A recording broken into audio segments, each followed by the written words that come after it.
Shalom saudara-saudara yang terkasih, senang berjumpa saudara-saudara saat ini untuk belajar firman Tuhan bersama-sama. Ini waktu yang indah menikmati hadirat Tuhan. Waktu yang indah menikmati firman Tuhan. Waktu yang indah menikmati perjumpaan dengan Tuhan. Sebelumnya mari kita berdoa. Tuhan Allah yang hidup di dalam nama Tuhan Yesus, terima kasih untuk waktu yang Tuhan beri bagi kami belajar dari firman-Mu. Kiranya Tuhan menyingkapkan rahasia firman-Mu bagi kami hari ini. Dan kami dapat menangkap maksud firman-Mu. Kami bertumbuh dalam firman-Mu. Dan kami mengalami perjumpaan dengan Tuhan dalam firman-Mu. Ya Roh Kudus, ini waktunya Engkau berbicara kepada kami, menyatakan hati Bapa, kehendak Bapa kepada kami, supaya ketika kami membaca firman-Mu, merenungkan firman-Mu, kami memandang keajaiban, berkat, kuasa dari firman-Mu. Kami siapkan hati kami, telinga kami, silakan Roh Kudus mendidik kami, mengajar kami akan hati Bapa. Dalam nama Tuhan Yesus kami berdoa. Amin. Saudara-saudara, tema kita pada hari ini adalah dampak perjumpaan dengan Tuhan. Kita akan melanjutkan firman Tuhan dalam Yohanes pasal 20 ayat 24 sampai dengan 25. Ayat 24 sampai dengan 25. Kalau saudara sudah menemukan, mari kita membaca bersama-sama firman Tuhan. Demikianlah bunyinya. Tetapi Thomas, seorang dari ke-12 murid itu, yang disebut Didimus, tidak ada bersama-sama mereka ketika Yesus datang ke situ. Maka kata murid-murid yang lain itu kepadanya, "Kami telah melihat Tuhan." Tetapi Thomas berkata kepada mereka, "Sebelum aku melihat bekas paku pada tangannya, dan sebelum aku mencucukkan jariku ke dalam bekas paku itu, dan mencucukkan tanganku ke dalam lambungnya, sekali-kali aku tidak akan percaya." Amin. Saudara bisa melanjutkan ayat kemudian, ayat 26 sampai dengan ayat 28. Di sana dikisahkan Tuhan Yesus kemudian hadir dan memperlihatkan tangannya, lambungnya kepada semua murid, khususnya kepada Thomas. Saudara-saudaraku, ini peristiwa minggu yang lalu kita sudah pelajari di ayat yang ke-19 sampai dengan 23. Di mana murid-murid mengalami ketakutan dalam berumah dengan pintu-pintu yang terkunci. Dan Tuhan menjumpai mereka. Bukan hanya Tuhan memulihkan masalah mereka, memulihkan ketakutan mereka, tapi Tuhan juga memberikan iman kepada para murid-murid yang hadir waktu itu. Tuhan membereskan masalah mereka. Tuhan juga membereskan dosa mereka. Tuhan juga membereskan tentang pergumulan rohani mereka, pergumulan hidup mereka. Dan kebangkitan Yesus sudah mengubahkan semua pergumulan murid-murid, termasuk semua pergumulan kita. Bukan hanya memulihkan masalah ketakutan kita, memulihkan masalah ekonomi kita juga, tapi Tuhan sanggup memulihkan dosa kita, mengampuni dosa kita, dan memberikan pengharapan besar kepada kita. Tapi sayangnya saudara-saudara, minggu yang lalu itu Thomas tidak hadir. Kenapa Thomas tidak hadir? Kira-kira Thomas kemana? Mengapa Thomas tidak bersama dengan murid-murid sewaktu itu? Tidak dijelaskan di dalam Alkitab, karena itu tidak terlalu penting bagi Yohanes. Yang terpenting adalah bagaimana iman dan kepercayaan yang diungkapkan di dalam perikop minggu lalu dan perikop dengan sekarang. Saudara-saudara, pengalaman perjumpaan dengan Tuhan telah mengubahkan para murid-murid. Dan kita pun juga bisa mengalami pengalaman perjumpaan dengan kita yang mengubahkan kita, memberi kuasa, memulihkan, memberi sukacita dan dampak yang besar. Nah, di dua ayat ini, ayat 24 dan 25, khususnya 25, kita menemukan ada dampak dari perjumpaan dengan Tuhan. Ada kuasa, ada perubahan besar melalui perjumpaan kebangkitan Tuhan Yesus. Yang pertama, saudara memperhatikan di ayat 25. Di sana dikatakan, maka kata murid-murid yang lain itu kepadanya. Murid-murid yang lain itu adalah murid-murid yang minggu lalu dijumpai oleh Tuhan Yesus. Murid-murid yang minggu lalu mengalami ketakutan. Murid-murid yang minggu lalu yang mengalami pemberesan dosa, mengalami pembaharuan, mengalami pengharapan dalam Tuhan. Dan sekarang mereka mengalami pembaharuan di dalam Tuhan. Maka kata, dalam bahasa Yunani, tulisan kata ditulis dalam sebuah kata kerja. Elegon. Dalam kata kerja lego yang berarti berkata. Dalam imperfect tense. Sehingga ayat ini memiliki pengertian bahwa para murid-murid ini mengatakan hal ini berkali-kali. Para murid-murid itu berganti-gantian bersaksi kepada Thomas. Kesannya bahwa kesaksian mereka begitu ramai. Jadi bisa dituliskan, ayat ini seperti ini bunyinya, maka berkata-katalah murid-murid yang lain itu kepada Thomas.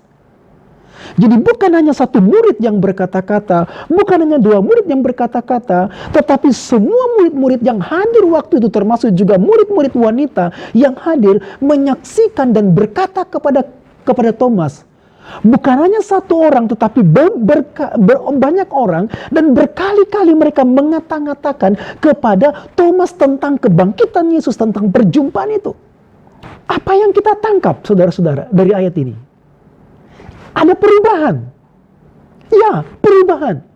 Murid-murid yang minggu lalu mengalami ketakutan tanpa iman, tanpa pengharapan, ketakutan akan kematian, ketakutan dan bungkam sama sekali, tidak mengerti tentang persoalannya. Sekarang mereka rame-rame menyaksikan akan kebangkitan Tuhan, rame-rame menyaksikan perjumpaan dengan Tuhan, kuasa Tuhan Yesus yang memulihkan mereka, kuasa Tuhan Yesus yang hebat yang mereka saksikan kepada Thomas.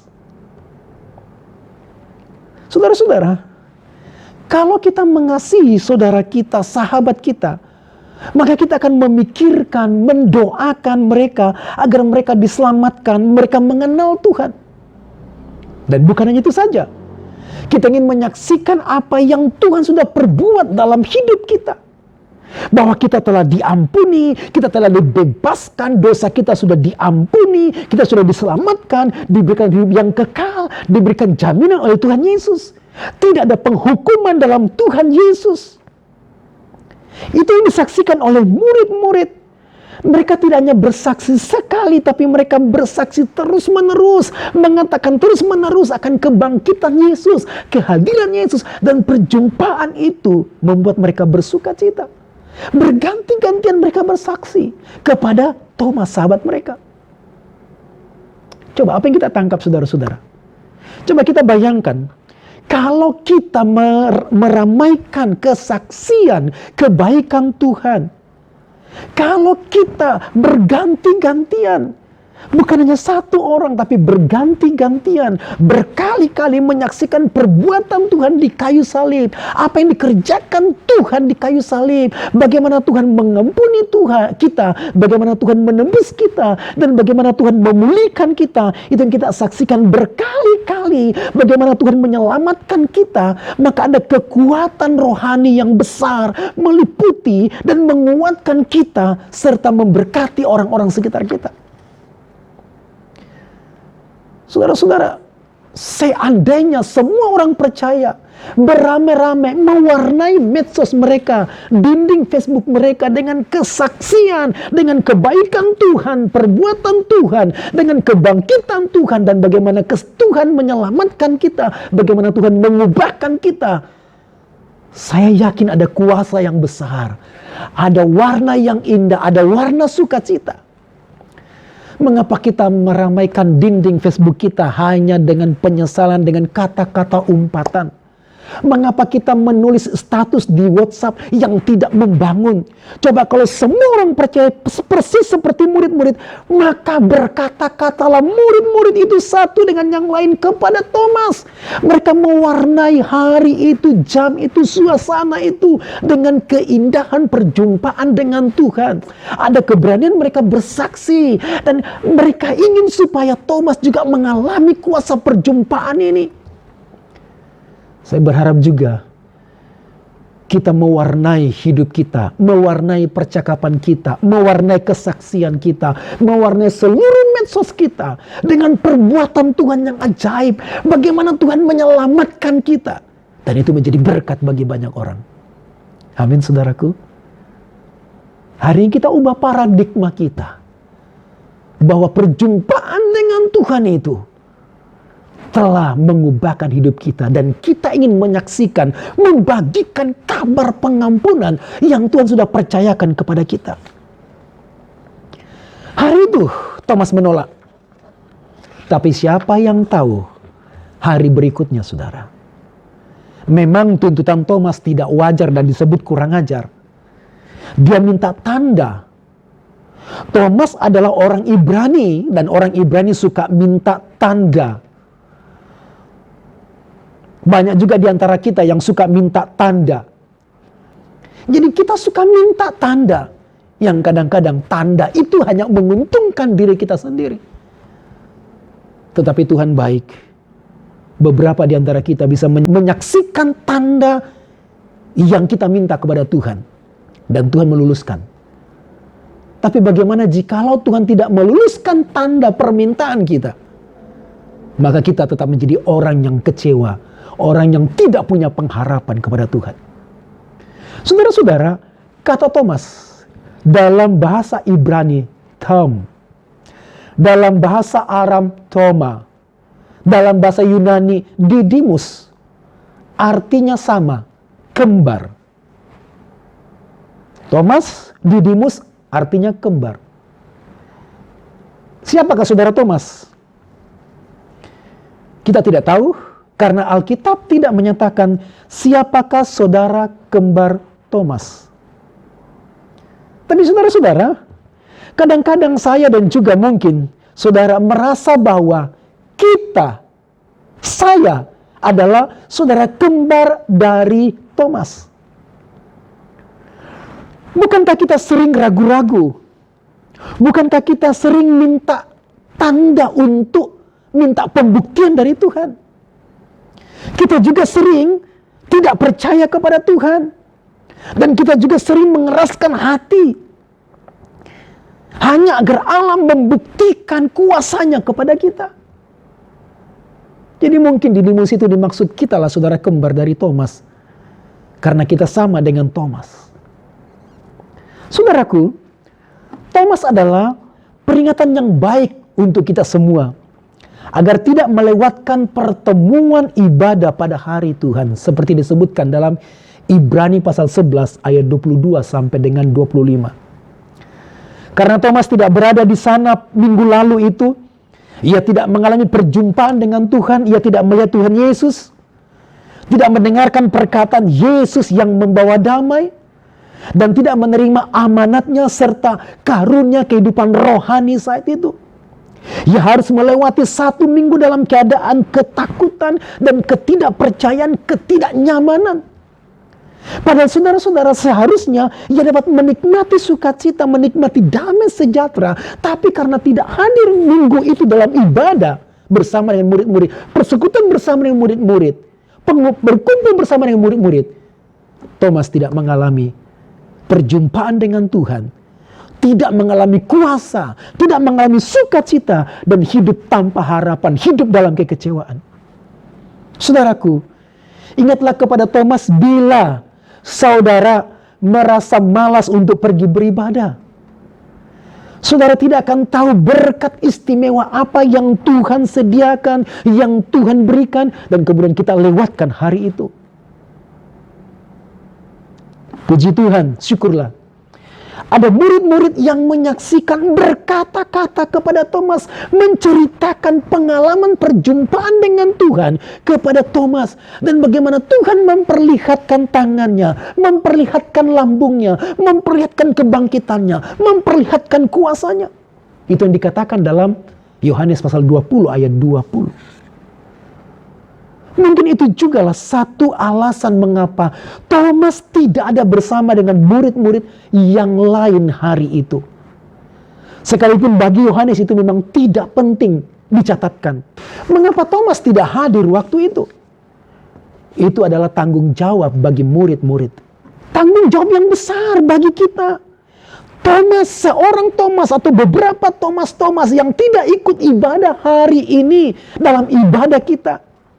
Beberapa Thomas yang ragu-ragu kepada Tuhan. Supaya kita pergi menyaksikan kebaikan Tuhan, menyaksikan perjumpaan Tuhan, keselamatan yang Tuhan beri kepada kita, dan disaksikan kepada Thomas yang ragu-ragu itu. Ya, beberapa mungkin yang memiliki alasan bahwa dia ragu-ragu, dia bimbang, dan dia tidak tahu jalan keluar apa yang harus mereka ambil. Dan itu tanggung jawab kita untuk pergi berjumpa dengan Thomas yang ragu-ragu. Thomas yang alfa dalam ibadah. Itu tanggung jawab kita. Saudara-saudaraku, Tuhan berkuasa atas hidup seseorang. Tuhan berkuasa atas waktu seseorang. Sekali Tuhan bekerja, Tuhan sanggup untuk membalikan 180 derajat. Penolakan menjadi ketertarikan, kebencian menjadi penyembahan. Thomas yang menolak dan ingin bukti. Minggu depannya Tuhan menjumpai. Dia tidak perlu membuktikan, dia tidak perlu mencucukkan jarinya ke dalam tangan Tuhan. Dia tidak perlu memasukkan tangannya ke dalam lambung Tuhan. Karena perjumpaan itu sudah mengubahkan, dan itu tanggung jawab kita untuk mempengaruhi mereka, mengajak mereka supaya mereka tertarik untuk berjumpa dengan Tuhan. Dan mereka berhasil. Mereka berhasil membawa Thomas dalam persekutuan mereka, menantikan kedatangan Tuhan. Hari itu, jam itu. Cobalah saudara bersaksi. Bersaksi lagi secara bergantian. Ramaikan rumahmu dengan kesaksian kebaikan Tuhan. Kesaksian keselamatan yang Tuhan sudah beri bagi kita. Ramaikan daerahmu, ramaikan kantormu dengan kesaksian kebaikan Tuhan, dengan kesaksian anugerah Tuhan. Ramaikan hidupmu dengan kesaksian perbuatan Tuhan yang ajaib, yang sudah menolongmu, yang sudah mengubahkanmu. Pasti berdampak, pasti mengubahkan. Ramaikan dinding Facebookmu, ramaikan medsosmu, ramaikan hari-hari yang kau lewati dengan kesaksian, dan itu akan menguatkanmu.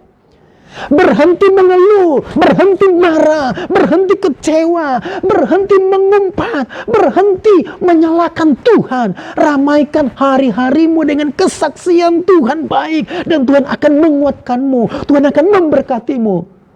Dan itu yang diterima oleh murid-murid. Mereka mengubah hidup mereka dari ketakutan. Sekarang mereka berkata-kata. Itu yang pertama, saudara. Yang kedua, mari kita kembali di ayat 20. Maka kata murid-murid yang lain itu kepadanya, kami telah melihat Tuhan. Kami telah melihat Tuhan. Perubahan yang kedua yang terjadi pada murid-murid adalah, perhatikan kalimat, kami telah melihat Tuhan. Kata kerja ini, kami telah melihat Tuhan, memakai perfect tense. Maksudnya begini, bahwa mereka telah melihat Tuhan, dan mereka tidak akan melupakan peristiwa itu. Seperti begini, dia berkata begini, kami telah berjumpa dengan Tuhan, kami melihatnya, dan melalui perjumpaan itu, kami percaya, kami mengingat Tuhan terus menerus, dan peristiwa perjumpaan itu adalah peristiwa yang mengubahkan kami, mengubahkan logika kami, mengubahkan paradigma kami, mengubahkan kepercayaan kami, dan peristiwa itu sudah berlalu, tapi peristiwa itu masih tersimpan di sini. Peristiwa itu sudah berlalu, tapi peristiwa itu masih teringat. Kisah itu masih teringat, dan kisah itu masih hidup, masih bergairah, dan kami bersuka cita ketika mengingat itu, dan kami terus mengingat kisah itu. Kisah itu tidak berhenti. Kisah minggu yang lalu di kamar yang tertutup, terkunci dalam ketakutan itu, kami ingat kisah itu. Sampai hari ini kami masih bergelora akan perjumpaan dengan Tuhan. Sampai hari ini hati kami bergairah mengikut Tuhan. Sampai hari ini, saudara-saudara, perjumpaan dengan Tuhan lebih dari sekedar memberi sukacita. Tapi perjumpaan dengan Tuhan menggerakkan kita. Kami telah melihat Tuhan. Itu yang kami ceritakan. Tapi bagaimana kalau murid-murid tidak melihat Tuhan? Mereka tidak bisa bercerita. Mereka tidak bisa mengungkapkan gairah sukacita, gairah yang penuh kesenangan, yang digerakkan oleh kuasa Tuhan. Bahkan kita pun ketika kita berjumpa dengan Tuhan, kita bisa masih mengingat perjumpaan dengan Tuhan yang mengubahkan kita, yang memberi gairah bagi kita. Saudara-saudara, saya masih mengingat bagaimana Tuhan menjumpai saya di meja belajar waktu itu. Waktu itu saya SMP kelas 3. Saya bergumul tentang Tuhan. Khususnya saya bergumul tentang keselamatan saya. Karena barusan, kemarin, saya diejek di kelas bahwa agama saya tidak memiliki kepastian keselamatan. Saudara bayangkan, saya waktu itu SMP kelas 3 dan ada pergumulan yang besar dengan Tuhan. Pergumulan besar tentang keselamatan saya. Dan malam itu, saya masih ingat sampai sekarang. Malam itu saya masih ingat sampai sekarang. Bagaimana Tuhan menyentuh, mengubahkan. Bagaimana Tuhan merasuki saya. Bagaimana Tuhan berbicara kepada saya. Bagaimana Tuhan mengubahkan saya. Dan saya mengalami keselamatan malam itu. Saya mengalami jamahan Tuhan malam itu. Saya mengalami perubahan malam itu. Sampai dengan hari ini saya mengingat kisah itu. Bagaimana Tuhan menjumpai saya. Saya tidak melihat wajah Tuhan. Saya tidak melihat sosok Tuhan. Tapi saya mengalami jamahan Tuhan yang memberi gairah. Bahwa saya diangkat anak oleh Tuhan. Saya diselamatkan. Saya diampuni. Saya dipulihkan. Saya diterima sebagai anak Allah. Saya dipulihkan. Diampuni. Diselamatkan. Ditebus. Saya dibebaskan. Saudara-saudaraku, bukan hanya berubah dari takut menjadi berani, dari kacau menjadi tenang dan damai, berubah dari sakit sekarat menjadi sembuh, tetapi kita menjadi manusia baru. Manusia dilahirkan dari roh Allah. Kita menjadi ciptaan baru. Seperti dikatakan dalam 2 Korintus pasal 5 ayat 17. Jadi siapa yang ada di dalam Kristus, ia adalah ciptaan baru. Yang lama sudah berlalu. Sesungguhnya yang baru sudah datang. Wahai celakalah mereka yang tidak pernah mengalami perjumpaan dengan Tuhan. Mereka menjadi seorang Kristen nominal. Dan mereka tidak bisa menyaksikan bagaimana Tuhan melawat. Bagaimana Tuhan memulihkan. Bagaimana Tuhan menyelamatkan. Kekristenan adalah perjumpaan pribadi dengan Tuhan. Amin, saudara? Amin. Kalau ada di antara kita yang belum mengalami perjumpaan dengan Tuhan secara pribadi, Saya menantang saudara, mengajak saudara untuk hari ini minta kepada Tuhan.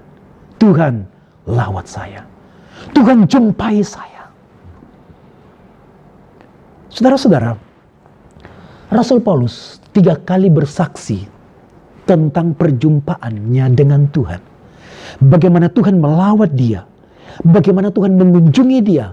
Bagaimana Tuhan menyelamatkan dia. Kita bisa membaca dalam Kisah Rasul pasal 9, Kisah Rasul pasal 22, dan Kisah Rasul pasal 26. Dalam Kisah Rasul pasal 9 ayat 27. Silakan saudara membuka Alkitab saudara. Kisah Rasul pasal 9 ayat 27. Tetapi Barnabas menerima dia dan membawanya kepada rasul-rasul dan menceritakan kepada mereka bagaimana Saulus melihat Tuhan di tengah jalan, dan bahwa Tuhan berbicara dengan dia dan bagaimana keberaniannya mengajar di Damsyik dalam nama Yesus. Saudara perhatikan, Paulus mengalami perjumpaan dengan Tuhan. Dia melihat Tuhan. Sebenarnya di Alkitab dicatat bahwa dia tidak melihat Tuhan. Tetapi perjumpaan dengan Tuhan, di dalam roh kita melihat Tuhan. Di dalam roh kita dijamah oleh Tuhan. Saudara, pasal Kisah Rasul 9 ayat 1. Sementara itu berkobar-kobar hati Saulus untuk mengancam dan membunuh murid-murid Tuhan. Ia menghadap imam besar dan meminta surat kuasa daripadanya untuk dibawa kepada majelis-majelis Yahudi di Damsyik, supaya jika ia menemukan laki-laki atau perempuan yang mengikuti jalan Tuhan, orang Kristen, ia akan menangkap mereka dan membawa mereka ke Yerusalem. Coba perhatikan, terjadi perubahan besar. Hati yang penuh kebencian, ingin menangkap, menganiaya, menyiksa, bahkan juga membunuh orang-orang Kristen. Tapi di tengah jalan, Tuhan menghadang perjalanannya. Dan Tuhan menjamah Paulus. Saulus yang kemudian menjadi Paulus. Seorang pembenci Kristen, seorang pembunuh, seorang yang beribadah menyembah Allah dengan cara membunuh orang-orang Kristen. Itu aneh. Bagaimana mungkin menyembah Allah sambil membunuh orang yang lain? Itu aneh. Tapi itu gerakan dari iblis. Gerakan dari kematian. Roh kematian menguasainya. Roh kemarahan, kuasa iblis menguasainya. Dan baginya membunuh itu adalah ibadah kepada Allah. Tapi di tengah jalan dia berjumpa dengan Tuhan Yesus. Dan menjamahnya, mengubahkannya, menjadikan dia menjadi titik nol. Hari itu dia melihat Tuhan. Dan itu mengubahkan hidupnya. Dan memberikan gairah sukacita, gairah menyembah Tuhan, gairah melayani Tuhan, gairah bersaksi memberita pengampunan kepada Tuhan. Kita buka Kisah Rasul 26 ayat 19. Kisah Rasul 26 ayat 19. Kita baca bersama-sama. Demikianlah bunyinya. Sebab itu, ya Raja Agripa, kepada penglihatan yang dari sorga itu, tidak pernah aku tidak taat. Paulus bersaksi di ruang pengadilan. Dia sedang diadili oleh Raja Agripa. Dan dia minta pembelaan. Dan di akhir kesaksian pembelaannya dia berkata begini. Oleh sebab itu ya Raja Agripa, kepada penglihatan dalam Kisah Rasul pasal 9 itu, penglihatan itu dari surga Tuhan menjumpai saya. Saya tidak pernah tidak taat. Mulai dari penglihatan itu, mulai dari tugas itu, saya taat sampai hari ini. Itu yang dikatakan murid-murid. Kami telah melihat Tuhan. Penglihatan itu, perjumpaan itu menggerakkan kami, menghidupkan kami, memberi gairah, memberi sukacita dan mengubahkan, termasuk mengubahkan fokus hidup kami. Saudara-saudara, seharusnya orang yang sudah berjumpa dengan Yesus berubah fokus hidupnya. Hidup untuk diri sendiri. Sekarang hidup untuk Tuhan, kemuliaan Tuhan. Hidup untuk diri sendiri. Sekarang hidup untuk bagi banyak orang. Paulus pembenci anak-anak Tuhan. Sekarang dia menjadi pengasih. Paulus pendendam. Sekarang dia pengampun. Bagaimana murid-murid dalam ketakutan berjumpa dengan Tuhan mengalami sukacita. Bagaimana murid-murid ketakutan dan mengasihani diri mereka sendiri bersembunyi dalam rumah yang terkunci. Tapi Tuhan berkata kepada mereka, sekarang pergilah. Pergilah, beritakanlah pengampunan. Pergilah, beritakan pengampunan kepada banyak orang. Mereka sudah berubah. Saudara-saudara, milikilah perubahan karena perjumpaan dengan Tuhan. Endingnya ketika ia melihat Tuhan. Di ayat 26, 27, 28, 29. Serta-merta terjadi perubahan. Ia tidak perlu memegang tangan Tuhan atau mencucukkan jarinya ke dalam tangan Tuhan dan memasukkan tangannya ke dalam lambung Tuhan. Ia berubah hari itu juga, detik itu juga. Ia berubah, dan lebih tinggi daripada itu, dia tidak hanya berubah, dari mulutnya keluar pengakuan, ya Tuhanku dan Allahku. Ini pengakuan yang pertama-tama sebelum murid-murid juga mengungkapkan, ya Tuhanku dan Allahku. Saudara-saudara, ini bukan bentuk kekaguman atau kekagetan dan berkata, iya Tuhanku dan Allahku.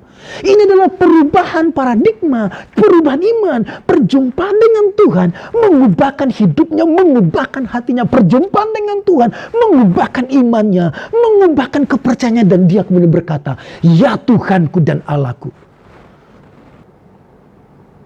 Saudara-saudaraku, bagi seorang yang berjumpa dengan Tuhan, ia mendapatkan kasih karunia berlimpah-limpah. Ia diampuni, ia bersuka cita, bahkan ia tersungkur menyembah. Ia telah lahir baru, muncul pengakuan penyembahan yang mutlak kepada Tuhan, memuliakan Tuhan. Ya Tuhanku dan Allahku. Thomas berubah. Dan mulai hari itu saya yakin juga, dia pun akan bersaksi kepada banyak orang. Saya sudah melihat Tuhan. Mulai hari itu mengubahkan hidupnya, mengubahkan fokusnya sampai mati. Kisah tradisi mengatakan Thomas pergi memberitakan Injil sampai di India. Dan di India dia membangun gereja. Membawa orang-orang datang kepada Tuhan karena penglihatan yang mengubahkan itu. Di akhir hidupnya, dia kemudian dibuang ke perapian menyala-nyala. Tapi ternyata tidak mati. Kemudian orang-orang menombak dia sampai mati. Dan gereja Martoma menjadi saksi dari pemberitaan Injil. Pelayanan Thomas yang sudah diubahkan karena penglihatan perjumpaan dengan Tuhan. Saudara-saudaraku, saudara juga bisa mengalami perubahan yang sukacita. Perubahan yang mendatangkan gairah, mendatangkan kekuatan, mendatangkan penghiburan karena perjumpaan dengan Tuhan. Sekali lagi, buang semua ketakutan. Miliki perjumpaan dengan Tuhan. Saya mengajak saudara-saudara untuk mengalami kehausan yang besar akan Tuhan. Dan Ia akan mendatangimu, Ia akan memulihkanmu, dan Ia akan mengubahkanmu. Ini waktu yang tepat ketika kita sedang stay at home, ketika kita sedang physical distancing atau social distancing. Mari kita bangun rasa haus akan Tuhan. Rasa lapar akan Tuhan. Minta perjumpaan yang mengubahkan, memulihkan kita. Amin saudara. Mari kita berdoa. Terpuji namamu Allah yang hidup. Kami bersuka cita sebab Engkau memilih kami. Dan Engkau menjumpai kami. Engkau mengubahkan kami, menyelamatkan kami. Engkau membaharui kami.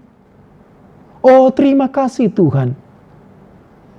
Hamba berdoa kalau ada di antara kami yang sedang belajar firman saat ini, tapi belum mengalami perjumpaan secara pribadi dengan Tuhan. Oh Tuhan, jumpai kami. Hamba berdoa, biarlah kiranya Roh Kudus yang hebat dan dahsyat sekarang bekerja menjumpai, menjamah umat-Mu atau calon umat yang sedang belajar firman saat ini. Tuhan berbicara kepada mereka, mengubahkan mereka, menjumpai, menjamah mereka, supaya terjadi pembaharuan hidup, kelahiran kembali. Roh Kudus, kalau ada di antara kami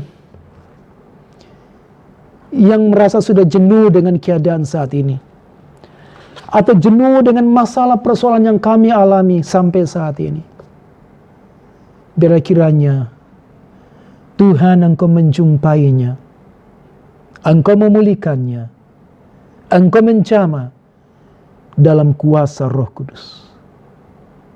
Terima kasih Tuhan. Dalam nama Tuhan Yesus kami berdoa. Amin. Terima kasih saudara-saudara. Kiranya kita terus bertumbuh dalam kasih karunia Tuhan dan mengalami pengalaman-pengalaman baru setiap hari bersama dengan Tuhan Yesus dalam pimpinan Roh Kudus. Tuhan Yesus memberkati.